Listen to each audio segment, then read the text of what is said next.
Listen closely, because this is not a story you were ever meant to hear. Imagine walking across the wooden floorboards of a quiet Virginia farmhouse in the spring of 1835. The house looks ordinary, even welcoming: white siding, a red barn, the smell of cornmeal and smoke drifting on the wind. But then, from beneath your feet, you hear it. A sound that doesn't belong, not the creak of timber, not the sigh of the earth, but crying. Dozens of voices, muffled, trapped, echoing from deep underground, voices so faint you might mistake them for your imagination, until they rise together in a chorus of despair. The townsfolk would later say they thought the Sullivan farm was just like any other, hard-working, Christian, charitable, but what they did not know was that beneath those floorboards lay a basement unlike anything human eyes were meant to witness. Chains embedded into stone, dozens of children, starving, broken, their skin marked with iron, and through their tears whenever strangers came too close they whispered only one name: not Father, not Savior, not Hope, but Mother Sullivan. Before I take you deeper into this forbidden history, I need to know something. Where are you watching this from?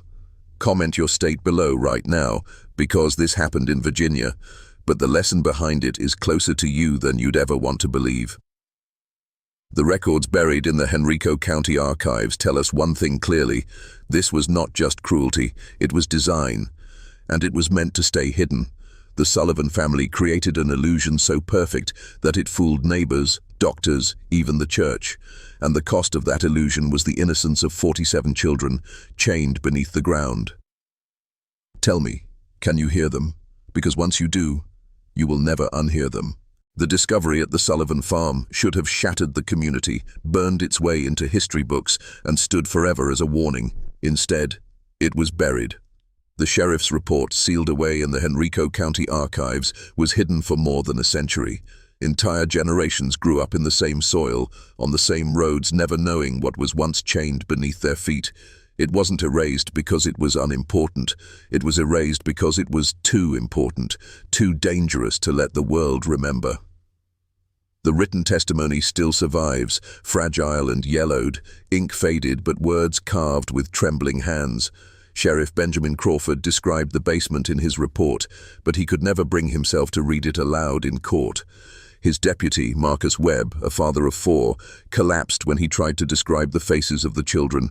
Within a week, Webb had resigned his badge. 2 other officers, men hardened by years of violence on the frontier, walked away from law enforcement forever.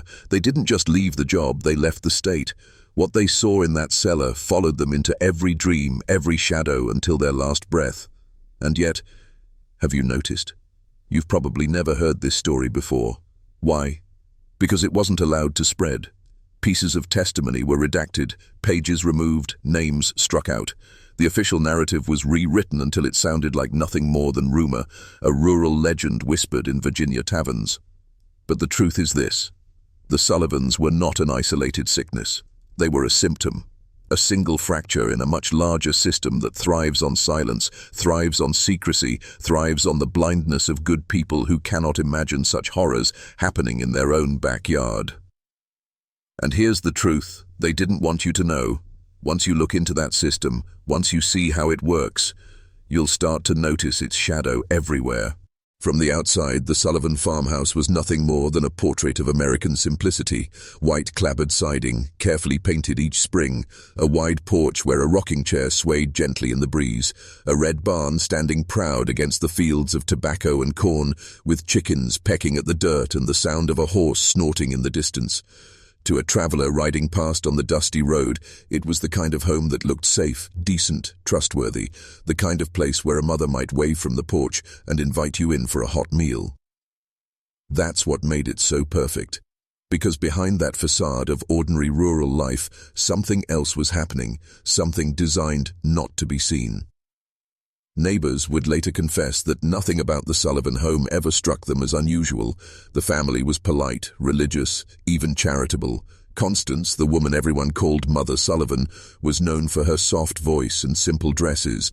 When she came into town, she paid in cash, offered kind words, and claimed to be raising orphaned children out of compassion. People wanted to believe her. They needed to believe her, because the alternative, that something monstrous could be hiding inside such a wholesome home, was too terrifying to accept. And that's the lesson, isn't it? Evil doesn't stride down Main Street wearing a mask of horror. It doesn't announce itself with fire and blood.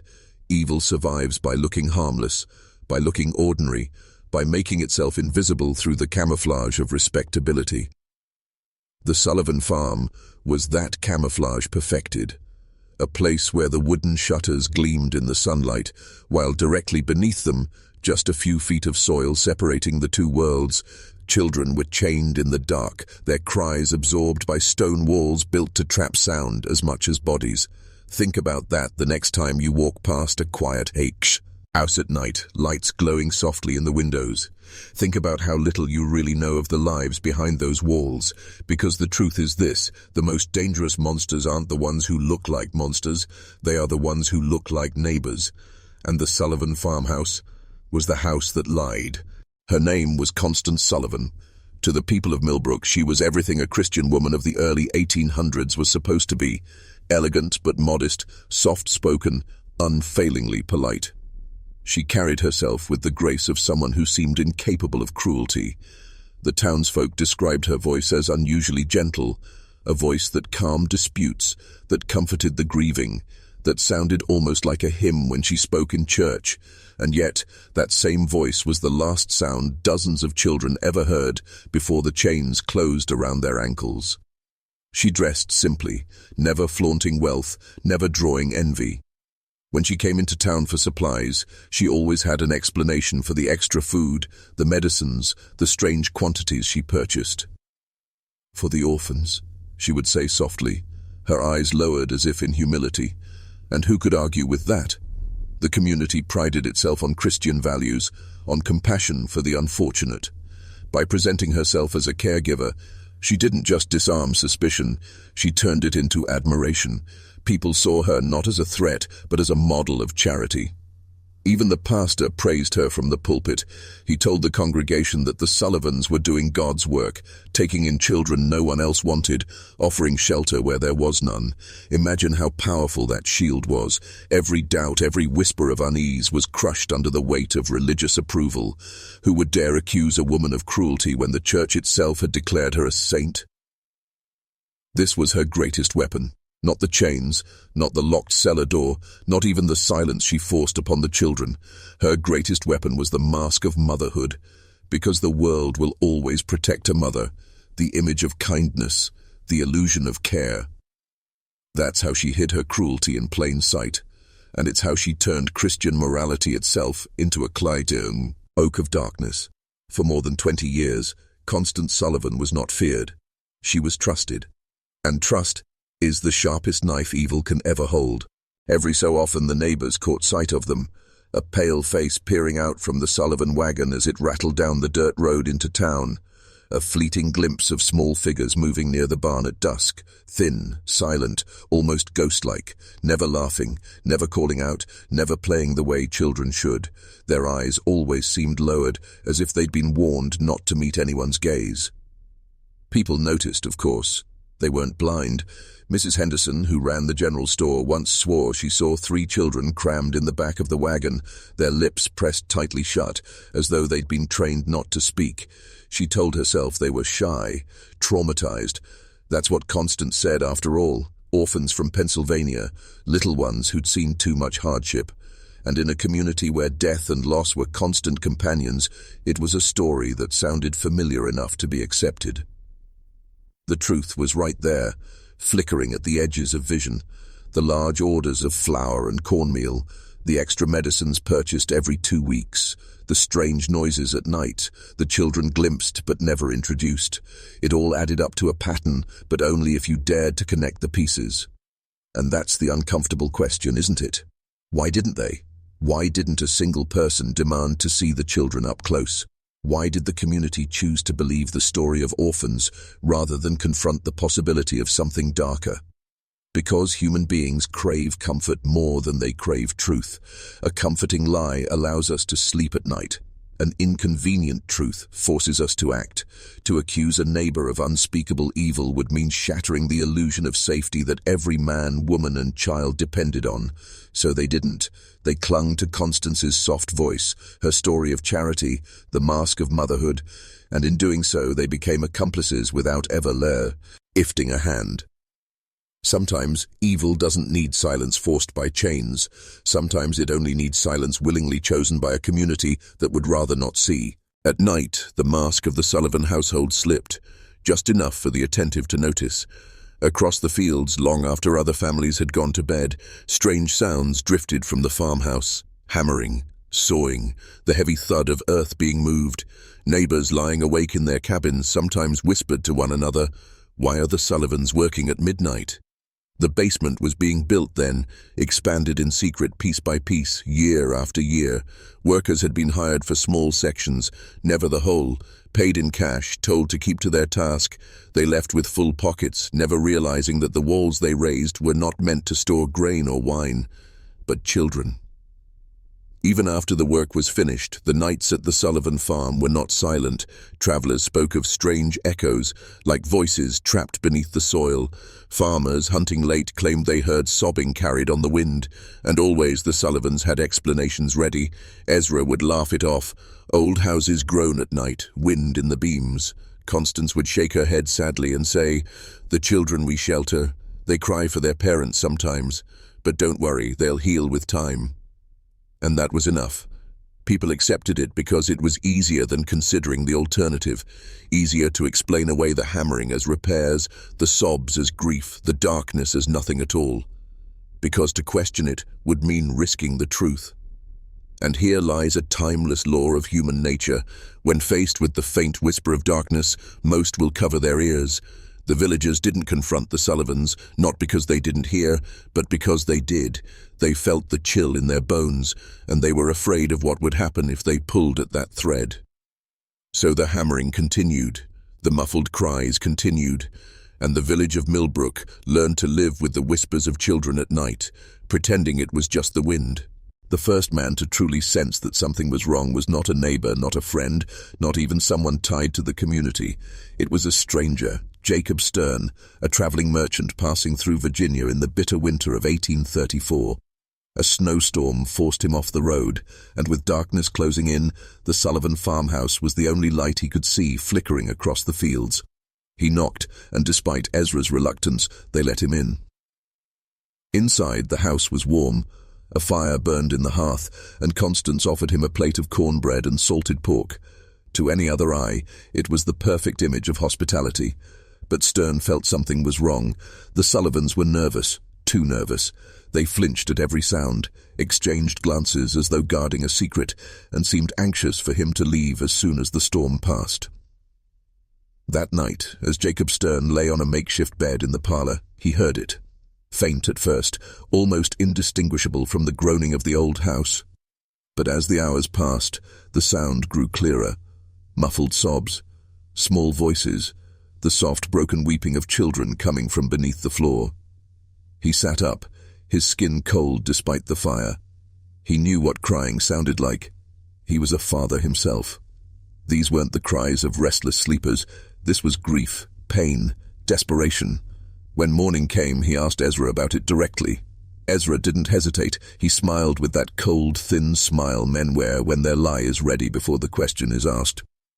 "Wind in the walls," he said. "Old beams, drafty corners. You'll hear it in every farmhouse if you stay long enough." And Stern, tired, cold, eager to get back on the road, accepted it. Or maybe he didn't. Maybe part of him knew there was more beneath that house than wind and timber, but like every man before him, he left. He rode away into the snow, carrying with him an unease he could never quite shake. Because sometimes when darkness whispers from the cracks in the floorboards, it's easier to believe in the wind than to believe in monsters. The storm passed, and Jacob Stern rode on. But just weeks later, another traveler came upon the Sullivan property, and unlike Stern, she would never leave.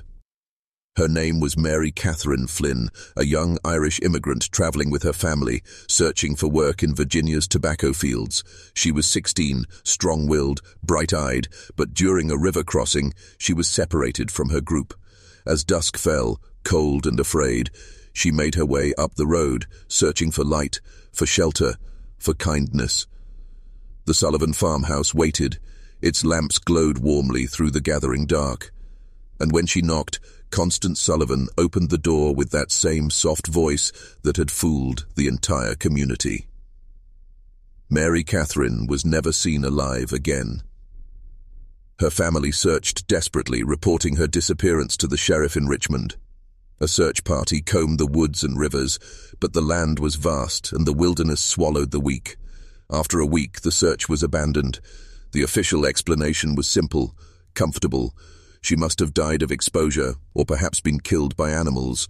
Another tragic tale of immigrant hardship, a story with no villain, only misfortune. But the records found later in the Sullivan basement told a different story. Mary Catherine's name was written there, in neat script, beside a date of arrival. She was not the first. She was not the last. Dozens of names filled those ledgers, children from poor houses, orphans who disappeared from neighboring towns, runaways lured with promises of food, or simply the unlucky, like Mary Catherine, who knocked on the wrong door. For over 20 years the Sullivans had been collecting them, one by one quietly, without drawing attention. And here is the darkness that most cannot face. Disappearances do not happen in isolation. When one vanishes, it is rarely the first. It is a thread in a much layered tapestry, woven carefully to remain unseen. Mary Catherine's fate was not a tragedy of chance. It was part of a system, one that thrived in silence, one that fed on the world's willingness to explain away what it cannot bear to confront. And with her disappearance, the whispers around the Sullivan farm grew louder, until one night, a farmer heard the screams for himself. It was William Hutchinson who first heard what others had long pretended not to. Hutchinson was a farmer whose land bordered the edge of the Sullivan property. One late autumn night, while tending to a sick calf in his barn, he stopped cold at a sound that drifted through the stillness. Not wind, not coyotes, screams. They rose faintly from the earth itself, high, sharp and desperate. The cries of children. Hutchinson froze, the lantern shaking in his hand. At first, he tried to tell himself it was his imagination, the kind of trick a weary mind plays in the silence of night. But then he saw it. A figure moving by lamplight across the Sullivan yard. Ezra Sullivan, carrying a heavy ring of keys, slipping down into the ground through a door half hidden by brush and soil. A cellar, chained and locked. Hutchinson watched in horror as Ezra disappeared into the earth. The screams quieted. Minutes later, Ezra emerged again, lantern in hand, his face pale and hard. He locked the cellar door with deliberate care, turned, and walked back into the farmhouse without so much as a glance around him. By morning, Hutchinson's resolve was steel. He told his wife, then his brother, then others in town. Whispers spread quickly. Screams beneath the ground, children locked in the Sullivan cellar. But the reaction was not what he expected. Some neighbors leaned in close, their eyes wide, whispering back that they had heard similar things but never dared to say aloud. Others recoiled, shaking their heads violently, insisting he must have been mistaken. The Sullivans?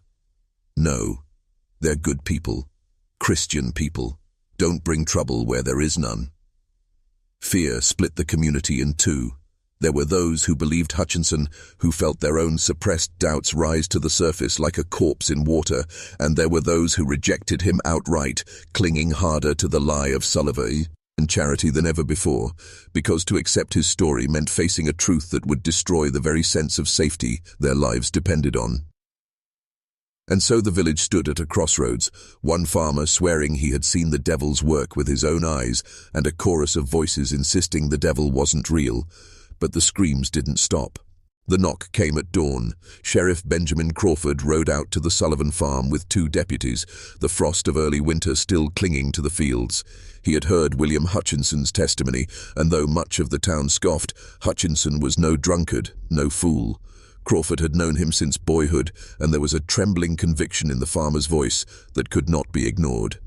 Ezra Sullivan answered the door, his posture stiff, his smile thin. Constance appeared a moment later, shawl drawn over her shoulders, her voice soft as ever. "Sheriff, what brings you here at this hour? Surely there's no trouble?" Crawford stepped inside. The house smelled of bread baking, of herbs drying by the hearth. Everything was in its proper place, so perfectly ordinary that it almost made him doubt himself, almost. But then, behind the house, he found it. Half buried in earth and brush, tucked where the shadows clung longest, was a cellar door. Heavy, reinforced, chained tight with iron. He knelt to examine it, his gloved hand tracing the wood. That's when he saw them. Marks. Faint, but unmistakable. Long, thin grooves carved into the wood, ragged scratches, like fingernails clawing for escape. His blood ran cold. He pressed his palm against the door and felt it, faint but certain, the vibration of movement beneath. When he turned back, Constance was watching him. She stood in the doorway of her farmhouse, her hands folded neatly before her, but her face betrayed her. The soft mask of charity had cracked. Her eyes were no longer gentle, no longer warm. They were sharp, black as coal, filled with a coldness that seemed inhuman. For the first time, Sheriff Crawford saw her as she truly was, not the saint of Millbrook, not the tender mother to orphans, but the architect of something unspeakable, and she knew he saw it. Her lips curved into the faintest of smiles, not warm, not welcoming, but mocking, as if to say, "You've opened the door too late." The deputies hesitated before the cellar door. The chains were thick, the lock rusted, but it wasn't the iron that made their hands shake. It was the knowledge of what might lie beneath. Sheriff Crawford gave the order, his voice low and steady, though his throat was dry. With axes and hammers, the men struck until the lock gave way with a crack that echoed across the farm. When the door swung open, a wave of air burst forth, fetid, damp, suffocating. The stench of rot, of unwashed bodies, of despair so dense it seemed alive. One deputy gagged, covering his mouth. The sheriff pressed forward, lantern raised, and stepped into the darkness. The light revealed stone walls, wet with condensation, iron chains bolted into the floor and walls, and there, huddled in the corners, limbs thin as twigs, faces sunken and pale, were children, dozens of them, barefoot, dressed in rags, their skin mottled with bruises and sores. But the worst was not their appearance. It was the silence. Not a single voice cried out, not one whimper, not one plea. They only stared, wide-eyed, unblinking, as if sound had been beaten out of them long ago.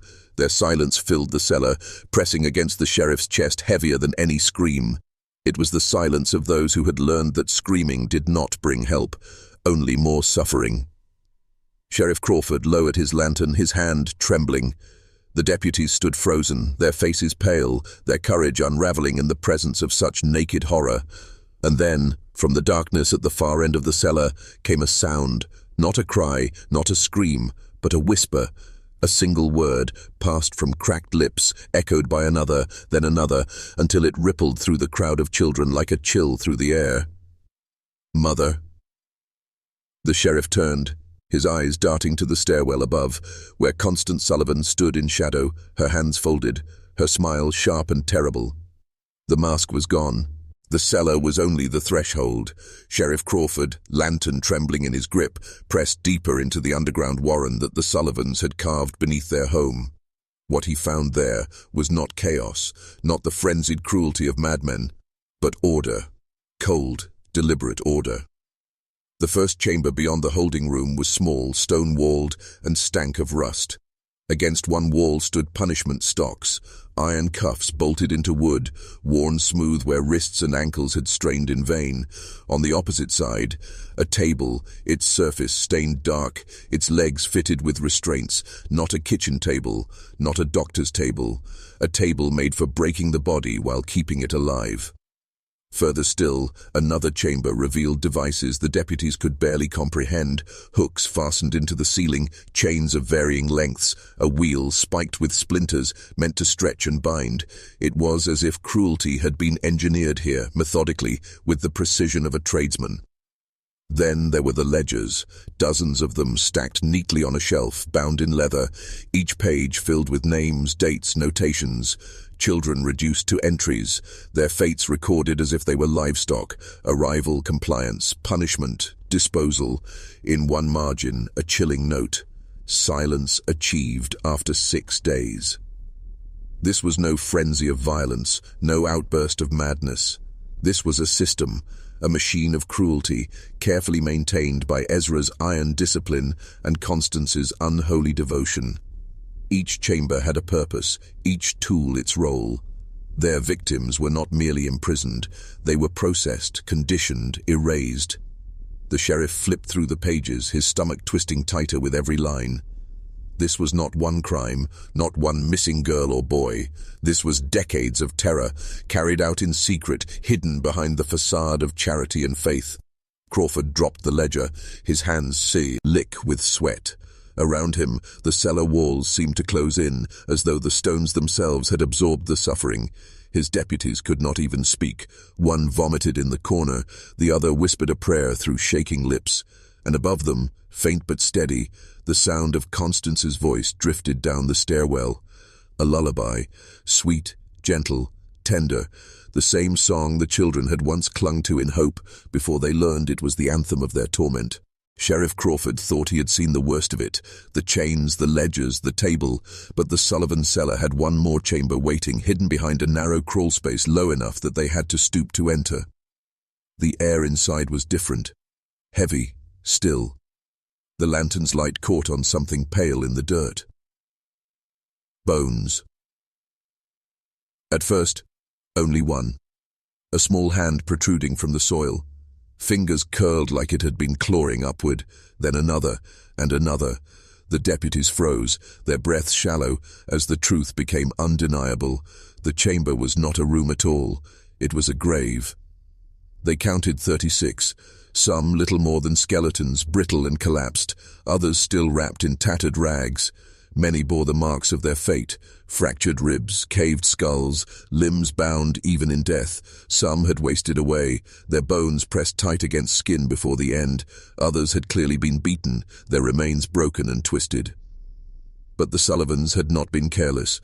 Over each layer of bodies they had spread lime, shovelful after shovelful, to mask the stench, to slow decay. It was ritualistic, methodical. Not the wild frenzy of murder, but the efficiency of a farmer tending a crop. Life, suffering, death, burial, all recorded, all hidden, all maintained. The deputies could no longer contain themselves. One dropped his lantern, nearly snuffing the light before Crawford caught it. Another sobbed, muttering that this place was cursed, that they were trespassing on hell itself. Crawford forced himself to stay steady, but his face had gone ashen, his knuckles white around the lantern handle. He crouched near one of the graves, his throat tight, and whispered a prayer, not for himself but for them, for the children whose cries had been ignored, whose suffering had been buried beneath neighbors' denial, beneath the Sullivans' smiling lies. Above them, faintly, a floorboard creaked. Someone was moving in the house above the cellar, slowly, deliberately, as though they knew exactly what the sheriff had just uncovered. The truth was now undeniable, written in bone. But bones cannot speak, and the Sullivans were still free. Constance Sullivan's cruelty was not merely in the chains or the graves, it was in the brilliance of her deception. What made her monstrous was not only what she did, but how she ensured no one would ever believe it. She understood the deepest hunger of her neighbors, the need to see goodness where none existed, the need to preserve the illusion of safety, and she fed that hunger perfectly. Her genius lay in weaving her lies into the fabric of the community's values. She spoke the language of scripture, led prayers at church, donated to struggling families, and welcomed travelers with warm bread and kind words. To the outside world, she embodied Christian charity. To question her was to question the very idea of goodness itself. But it was in the children that her psychological warfare revealed its most chilling brilliance. From the moment they entered her house, whether by trickery, force, or desperate circumstance, they were trained to call her mother, not mistress, not captor, mother, The word itself became a weapon. It blurred the line between love and horror, between belonging and imprisonment. To the community, overhearing a child call her Mother Sullivan was proof of her compassion. To the children, it was submission, enforced by fear and pain. This duality was her shield. Outsiders heard the name and thought of kindness. Insiders whispered it in terror, and so the perfect lie sustained itself, reinforced with every passing year, every polite smile across the pews on Sunday morning. What made the Sullivans truly terrifying was not that they hid in shadows, it was that they thrived in plain sight. Their evil was not foreign, not distant. It lived at the heart of the community, woven into its very blindness. Generations looked at that farmhouse and saw only what they wished to see. Until the cellar door was opened. The Sullivan cruelty was never only physical. Chains can bruise flesh, but words can rot the soul, and Constance understood that better than most. Her true power was not in the cellar walls, but in the stories she fed the children who lived within them. From their first night, the message was the same. No one wanted you. No one will ever come for you. I am all you have. These words were repeated until they became truth inside fragile minds. The children, stolen from families or lured by false promises, were told their parents had abandoned them, that the world outside had already forgotten them. Every sobbing protest was met with silence, every denial punished until resistance collapsed. Over time, repetition reshaped their reality. A child can endure hunger, can even survive pain, but what crushes them is the belief that love will never return. And so they clung to the only figure who fed them, clothed them, gave them scraps of false affection. They learned to whisper mother, not only out of fear, but because part of them believed it. Constance had rewired their very sense of self. That was her genius and her cruelty. By controlling the narrative, she created a prison without bars.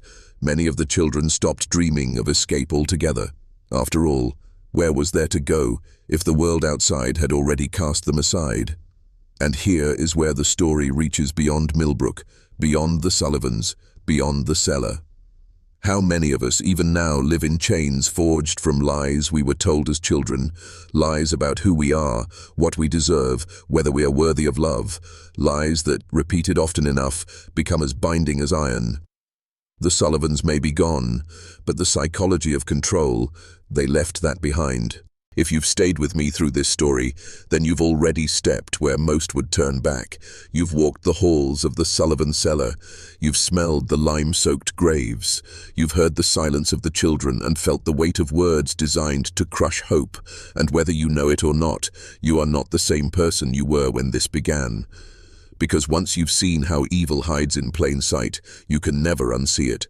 Once you recognize the way lies can shape a life, you begin to hear them everywhere, whispered in family lines, in traditions, in the little voices that tell us we are less than what we truly are.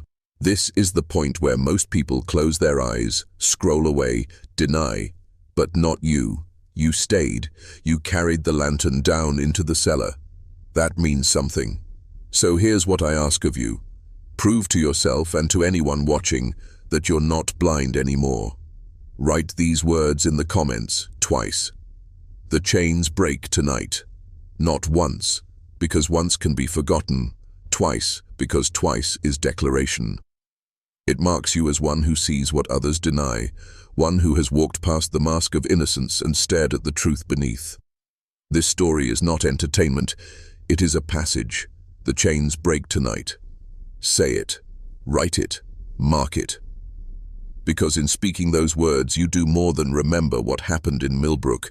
You begin to shatter the lies that may still be holding you, even now. And once chains break, they never hold the same again. The Sullivan cellar was not an isolated horror. It was not a singular eruption of madness, some freak aberration to be sealed away in a sheriff's archive. No, the deeper truth, the one most refused to face, is that the Sullivan case was a mirror. A grotesque reflection of systems that have always existed, hidden just beneath the surface of American life. Because the Sullivans were not the first to treat children as commodities, they were not the first to decide which lives had value and which could be discarded. Look back, and you find patterns. orphan trains in the 19th century, where unwanted children were shipped across the country like cattle, factories that used small bodies to crawl under gears, risking mangled limbs for pennies, institutions that warehoused the poor and the disabled, never intending for them to leave alive. The Sullivan cellar was simply a concentrated form of the same machinery, a system within a system. Children reduced to ledgers, silence mistaken for order, communities choosing ignorance because the truth was unbearable.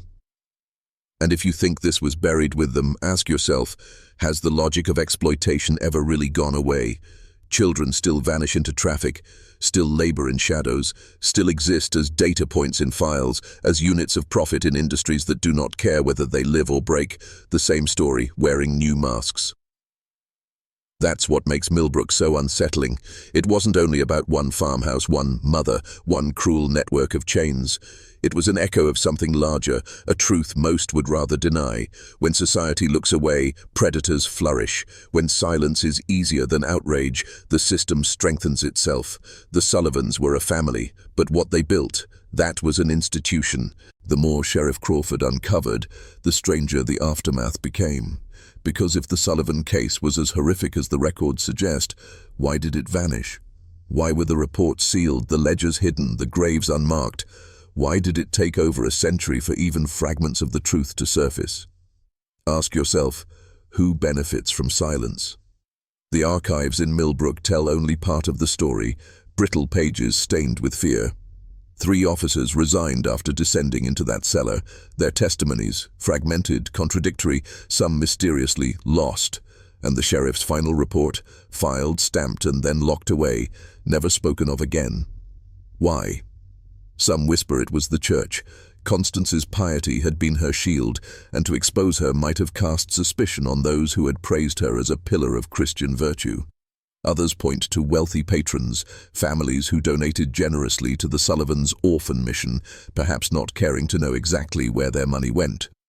Then there are the officials, the ones who decided what would be written, what would be forgotten. Their silence was not accidental, it was protection. Because evil like this does not thrive alone. It survives because institutions allow it to. Archives are not merely records, they are choices about what to remember and what to bury. And in Millbrook the choice was clear: erase the Sullivans, erase the shame, and preserve the illusion of innocence. But innocence preserved through silence is not innocence at all. It is complicity. Think on this. If horror can be hidden for over a century beneath stamped files and church sermons, how much of what we believe today is only the surface of a deeper rot? Evil survives not just by cruelty, but by protection, and institutions more often than not have proven eager to provide it. The Sullivans were not an ending, they were a warning, because when you look across history, their story is not an outlier, it is a pattern. Every era has its Sullivans, every generation finds its own version of cruelty dressed in respectability, violence cloaked in virtue. The masks change, but the script remains. Power rarely enters a room as a monster. It arrives as a benefactor, a guardian, a parent, a priest, a neighbor. It speaks the language of safety, of charity, of family. It offers comfort so convincing that questioning it feels like betrayal. That is why people looked at Constance Sullivan and saw mother, not predator. Why they heard crying in the night and told themselves it was just the wind. The truth is simple and terrifying. Evil never announces itself. It hides behind the very things we are taught to trust. And so the challenge becomes this. If a nightmare like Millbrook could hide in Virginia's quiet farmland for decades, where does it hide today? In whose cellar? In which institution? Behind what smile? Because the Sullivan case was not just a story of one family's depravity, it was a mirror held up to us all. The question is not whether such horrors existed, the question is whether we have ever stopped them, or whether we have only learned to look away more efficiently. The pattern repeats. The only variable is whether we recognize it before the graves are dug. And so we return to the cellar, to the echo of chains, to the silence so thick it swallows even memory. The Sullivan case is not just a piece of forgotten history. It is a descent into the truth about us. Because evil, when uncovered, always reflects the society that allowed it to thrive. The Sullivans were not demons from another world. They were neighbors, hosts, churchgoers, parents. They were the kind of people you might have trusted to watch your child while you ran to the store. That is what makes this story unbearable, not the bones beneath the farmhouse, not the claw marks on the cellar door, but the knowledge that everyone around them saw and chose not to see. That silence killed more than the chains ever did. And now you've seen it too. You've followed me down into the dark, past the mask of hospitality, past the broken hymns of Mother, past the graves lined in lime. And if you've made it this far, the descent is yours now. You can't unknow it. So here is the question that lingers like a cold breath at the back of your neck. If the Sullivans could build their empire of cruelty in Virginia's quiet fields, while the world above carried on in hymns and harvests, then where are the Sullivans of today? Maybe in your town, maybe in your church, maybe in the very institutions you were raised to trust without question. The pattern repeats, the silence protects, and the cellar door is never as far away as you'd like to believe. The chains broke once, but the darkness that forged them, it is still waiting. And tonight, you've heard it whisper,